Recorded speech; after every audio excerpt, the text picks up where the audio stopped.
Cuánta cosa, 2400-8235, el mensaje de voz. Y bueno, esto lo estaba escuchando la secretaria general de ADEMU Montevideo, Daisy Iglesias. Daisy, buen día, gracias por atendernos. Buenos días y buenos días a toda vuestra audiencia. Vamos a arrancar por partes, Daisy, porque tenemos pendiente una charla para hablar del fondo pedagógico, de la educación, de las escuelas y de tanta cosa de la que hemos hablado tantos años, pero siempre, y pido disculpas en nombre del programa, que llamamos por estos problemas, llamamos siempre cuando hay un problema. Cuando ustedes deseen, a vuestra disposición.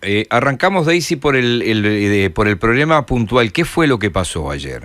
Antes le iba a decir que escuché con mucha atención los audios que ustedes... Si quiere arrancar por ahí no hay problema, ¿eh? No, le iba a comentar, nada más que como un comentario para no perderlo, que durante mucho tiempo se dijo en política, tomo la política en un sentido genérico, que el gran problema era administrar consensos. Pero hace un tiempo atrás se comenzó a decir lo que en realidad le da la tónica a los tiempos actuales. El gran kit hoy es administrar disensos. Porque seguramente en lo que han dicho las personas, en todas, aunque tal vez en un debate entre ellas no se pusieran de acuerdo, o sea, sería una situación de disenso, seguramente todas tengan una cuota de razón en lo que dicen. Una cuota. Lo importante sería poder generar espacios de intercambio o que existieran los espacios de intercambio entre nuestros líderes políticos para que pudieran rescatar esas cuotas de razón que todos tenemos cuando hablamos y marcar políticas que recogieran sentires mayoritarios. Era un comentario solamente sobre la administración del disenso, que para mí hoy es la tónica.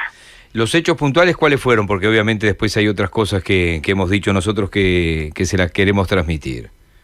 Los hechos puntuales es una mamá que agrede físicamente a una maestra y que se retira de la escuela amenazando y se hace la denuncia correspondiente, que en este caso debieron hacerse 2 denuncias, porque en la denuncia tomada en la escuela solo se recogió amenaza y cuando la maestra va a la seccional, se ve que debe ampliar esa denuncia porque lo que había sido era una agresión física, tenía el puntapié en la pierna y marcado en la túnica, porque ahora el puntapié está más de moda que el golpe de puño. Bien, yo personalmente, y es Miguel Nogueira que habla en este caso, hoy dije y le pido que me corrija, que frente a un paro de estas características, ¿los que comen en la escuela no comen? Cuando hay paro y se paraliza totalmente, el servicio de comedor no funciona. Pero mire que yo estoy un poco cansada de que el gran problema social que se interpreta sea el problema del paro. Acá hay otro problema. Sí, nosotros decimos si es la única medida el paro, eso también lo preguntamos. Hemos invitado a toda la prensa cuando salimos con los médicos en una intervención ciudadana bajo la consigna por la convivencia. Fue un canal de televisión. Hemos hecho una difusión en todos los espectáculos deportivos. Por suerte hemos tenido el apoyo de grupos de fútbol muy importantes, como puede ser el Club Atlético Peñarol, el Nacional, el Fénix. No lo tomó ningún medio de prensa eso. Uh-huh. Entonces, yo comprendo, el paro parece ser la medida que más se siente. Todas las demás quedan generalmente en un segundo plano, aunque estén pensadas en un efecto social. Seguramente muchos de vuestros oyentes han visto en espectáculos deportivos últimamente, porque fue Basáñez, porque fue Fénix, porque fue Cerro, porque fue Nacional, porque fue Peñarol, un cartel que han exhibido los jugadores que decía: en la escuela se educa, no se pega. Tal vez si eso hubiera tenido más difusión en los mismos medios de comunicación, tal vez la acción propagandística hubiera sido más efectiva. Yo creo que de todas maneras hemos tratado que lo fuera. Uh-huh. Daisy, sí, eso están todas las opiniones, incluso en el programa nosotros charlábamos eso y no nos poníamos de acuerdo tampoco. Da la impresión de que el paro logra que por lo menos el padre vaya y diga: ¿qué pasó? Que hoy no hay clase, pero si no se entera. Esa era mi postura. Tenemos posturas distintas acá. Quería llevarte a otro tema. Yo también planteaba hoy que la violencia genera el paro, sí, cuando le pegan a la maestra, pero ¿qué está pasando atrás de la violencia permanente? Es decir, no, porque la agresión es el extremo de la violencia, pero quiero preguntarte, porque después quedó como que cómo sabemos, cómo poder saber qué está pasando en la relación padre-maestro. Hay situaciones de violencia continuadas y frecuentes. Nuestra resolución de paralización de actividades es ante la agresión física. Lo tengo claro, por eso le pregunto, ¿qué pasa con las otras agresiones? Hay situaciones de violencia verbal continuadas en esta misma situación con estos mismos actores, incluso con calificativos sistemáticos denigrantes hacia la persona, vinculados a sus aspectos físicos. Es como si usted considerara, yo soy una persona de estatura baja, es como si usted permanentemente con un vocabulario no adecuado, descalificante e incorporando palabras obscenas se refiriera a mi estatura. Bueno, eso le pasó a la maestra durante todo el año, no en relación con su estatura, sino en relación con otro aspecto físico de ella. Hay referencias muy agresivas y violentas respecto a familiares de la maestra, que, a veces en las familias hay niños, hay familiares que son diferentes, ¿verdad? Uh-huh. Y nosotros aceptamos la diferencia y la defendemos como un valor humano. Bueno, hay gente que usa la diferencia a veces para ofender o para humillar o para intentar hacer. Me preocupaba, y disculpe, que vivió la maestra en este año. Podría decirle que hay situaciones de violencia de las cuales nadie se entera, o sea, escuelas que han recibido a jóvenes, que los reciben porque debemos recibirlos, que estaban con reclusión domiciliaria por rapiña. Uh-huh. Y el chico va a la escuela, o el joven, en este caso un joven superior a 14 años, va a la escuela todos los días y se lo recibía y terminó hurtando un bien personal a una maestra prácticamente en su cara. O sea, son situaciones de violencia. Por eso le decía, el problema, el paro es como el telón, descorran el telón y miremos detrás, que es lo que hemos tratado de hacer en conjunto con otros profesionales que viven otras violencias, tal vez mucho más duras que la nuestra, como son los profesionales de la salud que han sido agredidos. Uh-huh. Hay un problema social que debemos enfocar y ese es el kit. Y por Daisy, más que nosotros hagamos... Sí, perdón. No, me queda claro que hay un problema social y es una de las cosas que a todos, pero... lo que le quiero preguntar. Sí, creo que a todos nos queda claro. Le quiero preguntar porque después está el tema. Ustedes tienen parte de la tarea de cambiar. Obviamente que parte es la familia, pero ustedes justo, porque un médico se enfrenta a la realidad social, pero él está para sanar, para prevenir salud.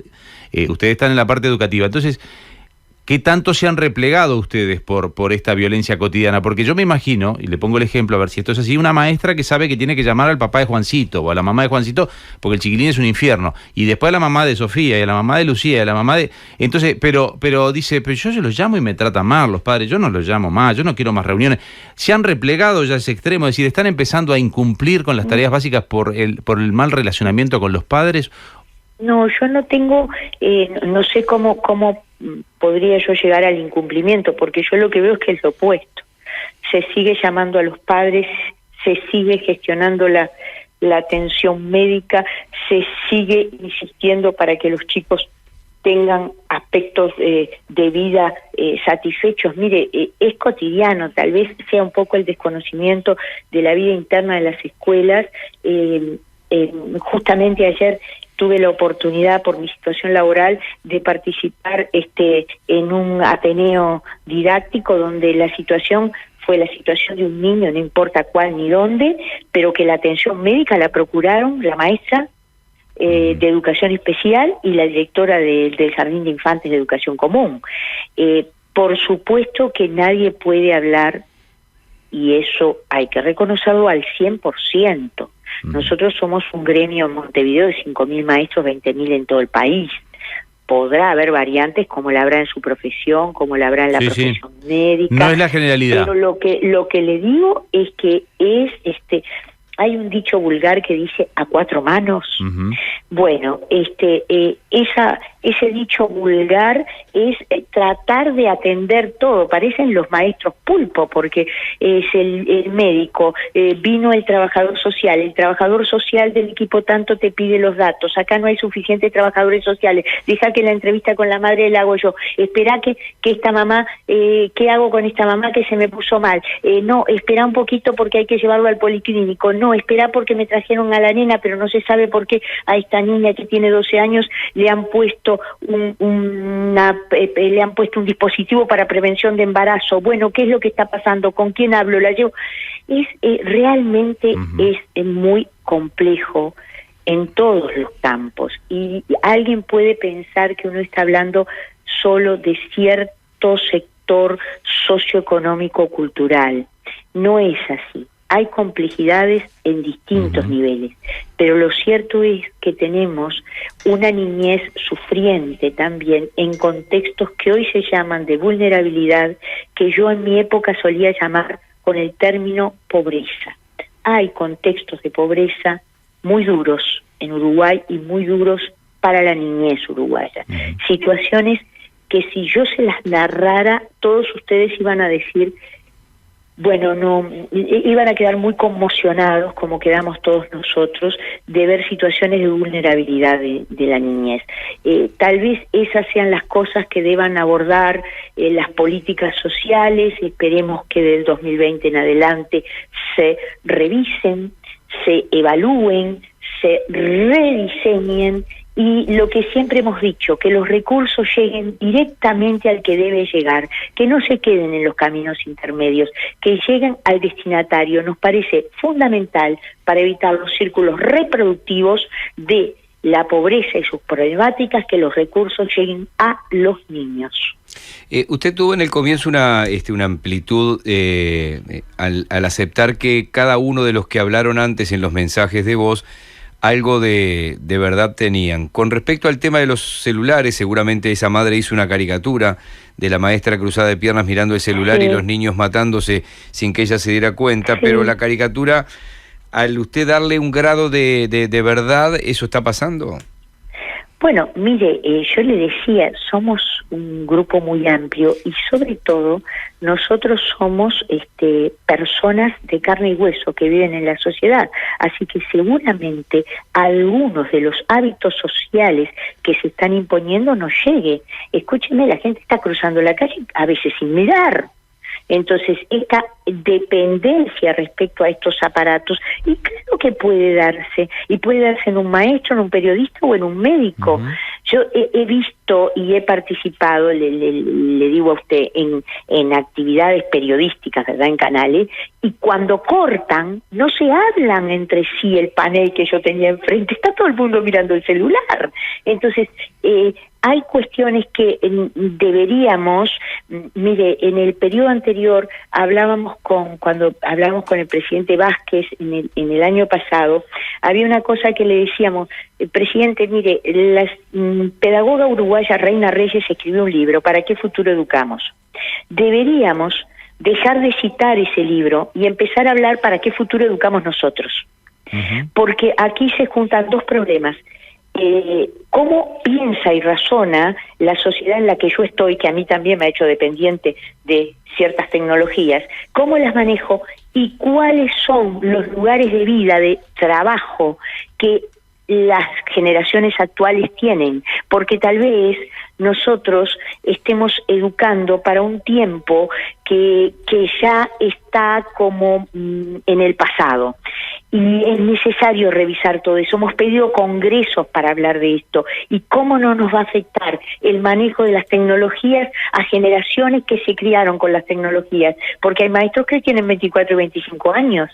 Indudablemente no son iguales a los maestros de 40 ni a los maestros de 50. Y bueno, fuera que lo fueran. Seguramente los de 50, los de 40... tengan algunas problemáticas que estos no tienen y estos tengan otras problemáticas que aquellos no tienen, pero no se puede hacer desde el hecho de negar la realidad cultural en la que estamos implícitos. Yo he visto, y con esto le termino esta reflexión porque a mí me parece muy interesante, nosotros somos especialistas en didáctica, ¿sí? Y he visto cómo las generaciones jóvenes de maestros intentan enseñar a través de la pantalla del computador, y el árbol con sus frutos y sus hojas lo tienen en el patio, pero están mediados por la tecnología.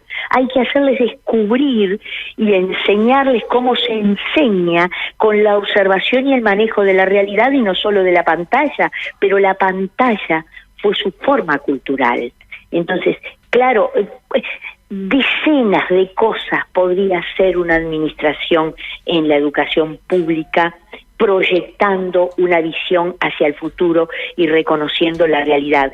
Y no se puede nunca operar con la cultura imperante exclusivamente desde la censura.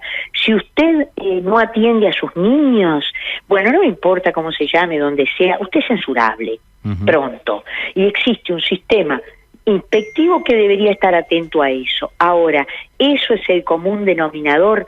Mire, yo le voy a decir lo que dijo un especialista que le pagaron mucho dinero para venir acá a dar una conferencia, era una española. Veo que a los extranjeros se les paga mucho, sí. A los nativos se les paga poco. Eso le pasa en todas las profesiones. En el teatro por lo menos se quejan de eso, de que cuando viene un artista argentino cobra más caro y va más gente. Pero bueno, vio que se replican, dice ella. Vio que pasa eso. Pero siga, no. Comparto con ellos. Siga. Pero le digo, ¿sabe lo que dijo? Dijo, algo bueno deben tener los maestros porque hay niños que siguen aprendiendo. Ahora, Daisy, me queda claro el diagnóstico que hiciste, pero ¿qué tanto están interactuando ustedes con los profesores después? Porque en general, no, pero los maestros con los profesores, digo. Porque ustedes le heredan el alumno, se lo heredan al profesor después. Porque a veces parece como que se echan las culpas entre ustedes, como que fueran dos cosas distintas. Pero sí, porque no se han encontrado ni puesto en funcionamiento otros caminos en la política educativa nacional. Porque escúchenme una cosa, nosotros, el profesor nos habla a nosotros, bien, y los profesores que damos clase en el nivel terciario y en la universidad, ¿de quién hablamos?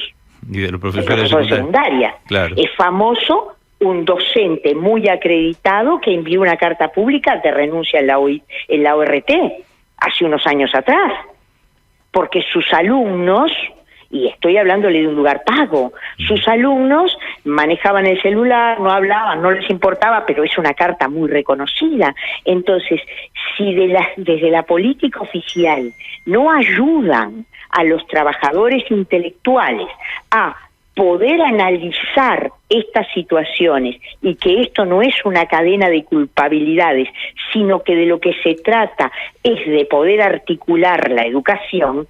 ¿Sabe cuándo fue el primer diagnóstico que dijo que había que coordinar primaria y secundaria? 1964, el diagnóstico de la CIDE. ¿Quién estuvo en el diagnóstico de la CIDE? Y entre otros, Enrique Iglesias, Germán Rama, Danilo Astori, Curiel, y eso fue en el 64. Después cuando son políticos se olvidan. No se puso en marcha un mecanismo para modificar esta situación. 55 años. Después como políticos se olvidan, porque yo la estoy escuchando con atención y en realidad si me pongo a buscar discursos del actual gobierno de cómo está la educación, dicen que estamos fantásticos. Será para defender la gestión de gobierno, pero dicen que le van a decir que usted está exagerando porque estamos bárbaros. Y sí, a mí me han dicho que yo exagero en algunas cosas, sin embargo la historia me dio la razón. A ver, la primera vez que intervine en un debate público planteando que tenía que haber una contraprestación respecto a lo que recibía una familia como prestación social y que esa contraprestación debía ser la asistencia a la escuela, que fue en un canal de televisión y que fue en un debate sobre la asistencia escolar, me contestó desde el entonces ministro, creo que del Mides, hasta el presidente de la República.